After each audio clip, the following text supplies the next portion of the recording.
আসসালামু আলাইকুম। আজকে যে ভিডিওটা দিচ্ছি, যদি আপনার আপন স্ত্রী আপনার সংসার করতে না চায়, তাহলে তার জন্য এই বিদ্যাটা।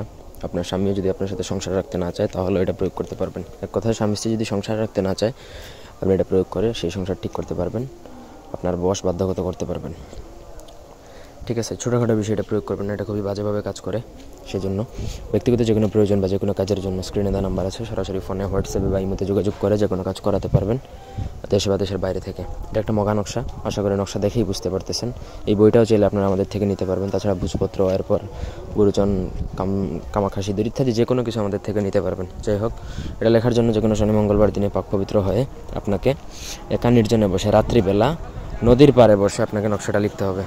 নকশা লিখে আপনি নকশাটা লিখবেন ভুজপাতার মধ্যে, অরিজিনাল কস্তুরীর কালি দ্বারা। কস্তুরী কালি আমাদের থেকে নিতে পারবেন, অথবা আপনি কোথাও থেকে অ্যারেঞ্জ করে নেবেন। কস্তুরী কালি দ্বারা নকশাটা লিখলেন, লিখার পরে নিচে আপনার স্ত্রীর জন্য করলে স্ত্রীর নাম, তার মায়ের নাম, স্বামীর জন্য করলে স্বামীর নাম, তার পিতার নাম লিখবেন। তারপর লেখা শেষে আপনি কোনো কারোর সাথে কোনো কথা বলবেন না, এক ধ্যানে কাজ করবেন।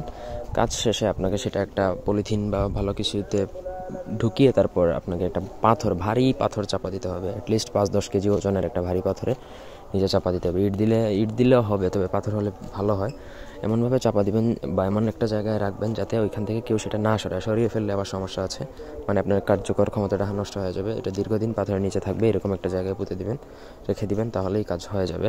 সেই স্ত্রী আপনার সাথে সংসার করার জন্য অস্থির হয়ে যাবে, আপনার সাথে সুসম্পর্ক সবসময় বজায় থাকবে। অথবা স্বামীর জন্য করলে তার ক্ষেত্রেও একইভাবেই কাজ করবে। তো আশা করি বুঝাইতে পারছি। কোনো অংশ বুঝতে অসুবিধা থাকলে কমেন্ট করে জানাতে পারেন। ব্যক্তিগত কাজে আমাদের সাথে যোগাযোগ করতে পারেন। ধন্যবাদ সবাইকে। আল্লাহ হাফেজ।